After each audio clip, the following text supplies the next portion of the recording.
I'm a scientist by training, but I'm not going to talk about my science today. I'm going to talk in a larger way about the bioscience ecosystem in Oregon. What do I mean by bioscience? Okay, that's a good question. Vaguely, it's the science of living organisms, but what I'm talking about today is more applied bioscience, and that is really everything from therapeutics, which are drugs, to diagnostics, which are a lot of the biomarkers and tests that previous speakers have been speaking about, to medical devices. That could be anything from a probe on a tool to a device like a defibrillator to ultrasound, and medical software and hardware related industries, so digital health and healthcare IT. So we're covering the whole span of human health. Here's where bioscience is currently happening in America. You can see the usual suspects. Oops, that's not the light. You can see the usual suspects like Massachusetts, New Jersey, California. These are the large players. Then sizable new players like Texas and Florida, Illinois, North Carolina. Smaller players, but places where people have put much focus on bioscience. And then the undersized areas here. And as you'll notice, we're an undersized area currently. But I'd like to tell you today that we're up and coming. The Oregon Bioscience Association just commissioned a new economic impact study. The last economic impact study we had was from 2010, which is fairly outdated. The new study covers all the way through the end of 2014, and this just gives you an idea of where bioscience is occurring in different areas in Oregon. So primarily, we're strong in medical devices.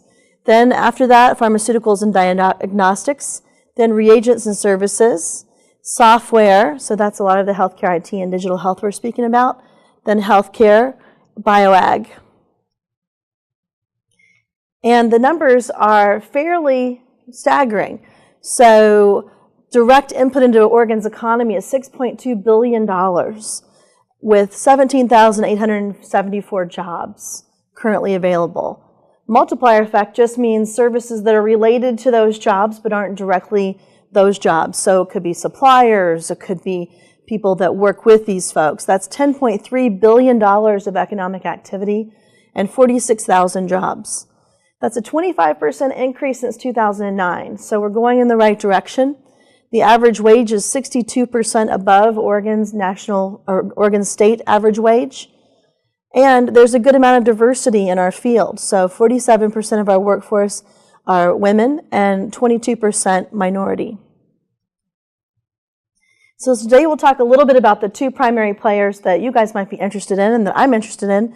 That's universities and academic institutes and incubators and accelerators. So universities play a very important role. Primarily you can think of it as workforce development, but really what you can think about is very many bioscience discoveries are university-related technologies.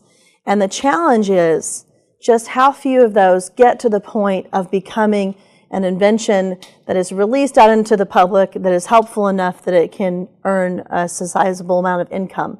So out of 1,000 invention disclosures that are brought to a technology transfer office at a university, only one ends up earning more than $1 million of revenue. So the secret sauce for universities is really, where do we put our money and our faculty and our students into this enterprise, and how do we pick the best technologies from amongst those? Incubators and accelerators. So this is a subject near and dear to my heart. There are a couple of different flavors of these. There are university-associated incubators and accelerators. So Portland State University has the Portland State Business Accelerator. This is related to Portland State University. OSU also has an Advantage Accelerator. Then there are strategies where regions will have different incubators and accelerators. So Eugene, the Chamber of Commerce, has funded Fertilab Thinkubator, and Rain Eugene and Rain Corvallis. These are two incubators that are meant to serve that particular town and county.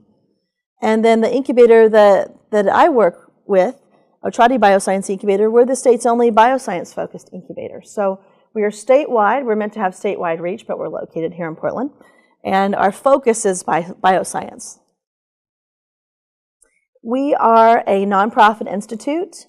So long name, Oregon Translational Research and Development Institute, Otrati. We're a 501c3. We're private. We're not state employees or university employees. We're just 5 full-time people who happen to get grants from the state to be able to do this work. And our mission is really to grow the bioscience sector for Oregon. So the reason the legislature and others would care about it is jobs, jobs, jobs.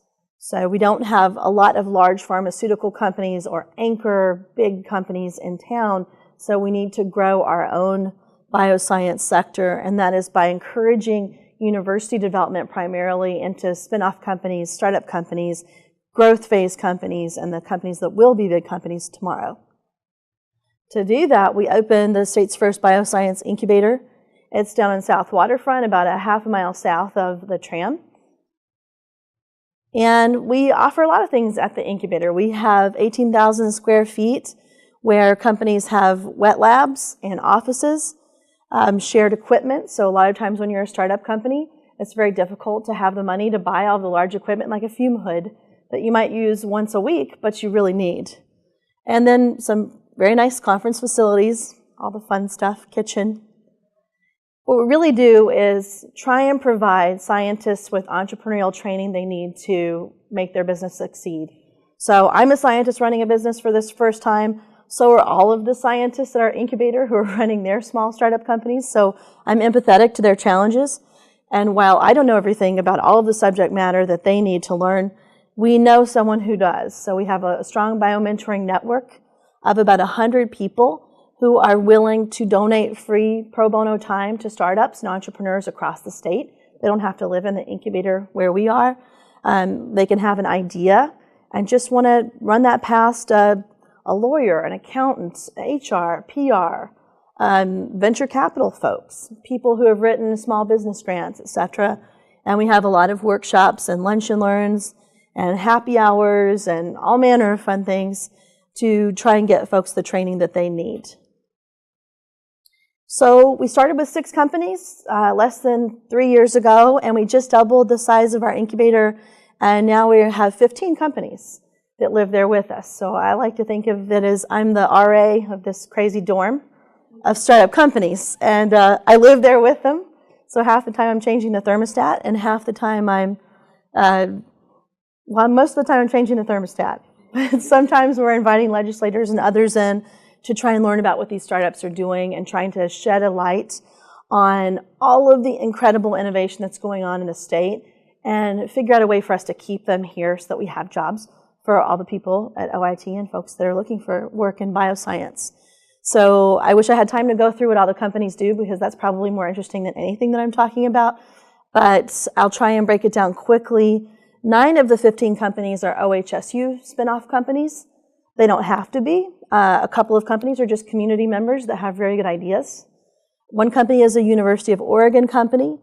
We've got companies that range from folks that are trying to develop new drugs for stroke and heart disease and for hearing loss and for cancer to a device company that's making a continuous glucose monitoring watch that's non-invasive. It uses radio frequency to try and figure out how much glucose, how much sugar, and what electrolytes and hydration are going on in your body. So that could be for diabetics. It could be for high-performance athletes. It could be for all number of people. And everyone in between. We have one company, Oregon Heart, who's making a totally artificial heart. So not the valve, but the entire heart.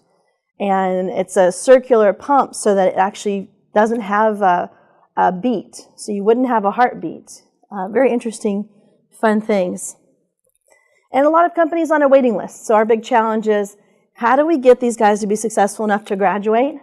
The typical time that they're in an incubator, just going by the rest of the country, is 2 to 5 years. We've been in existence less than 3 years. Our first company is graduating right now. They just have raised a Series A financing, so we're very proud of them. So in the 2 short years, I'm proud to always talk about what the companies have done. They've raised $11 million in startup funding from grants from National Institute of Health and National Science Foundation that are small business grants.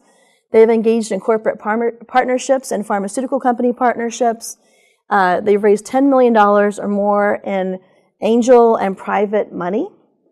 And they've consumed a lot of wine at our happy hour. So we have a monthly happy hour, and they're keeping us busy there. Our big successes recently in bioscience across the state.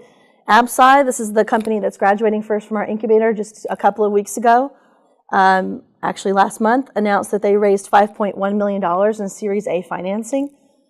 We're working with other companies like Ubivac, a Providence spinoff that is incredibly interesting technology for using your own body's immune system to fight cancer cells. And we're gaining some traction at the state, getting the state to match some of these small business grants. So looking for creative ways for growing and keeping companies here.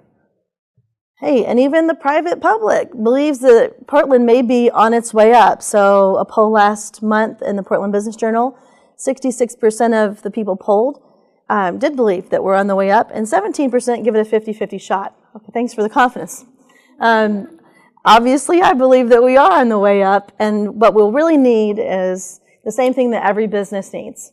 You need physical space, so infrastructure. We don't have a lot of buildings that have built-out lab space in them already because we don't have a long history of companies like that. So how do we find more spaces where we can locate these buildings? You'd be surprised what a challenge that is. Access to funding. So the most important thing these companies need is money to keep themselves going. And then workforce. So working with OIT, working with universities, working with even Portland Community College and others to try and figure out what do businesses like Genentech or even startup companies like the ones in our incubator need from the workforce so that they'll be ready to take those jobs tomorrow. So here's our team of people, and we have 2 entrepreneurs in residence. So these are venture capital guys who live in the incubator with us and will answer questions from all members of the community as well.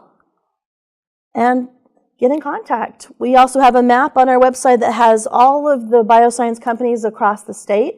It's searchable by subject matter, by size of company, by all sorts of things. And if I've missed anybody on that map, there's a field there to add things to it. So that's it.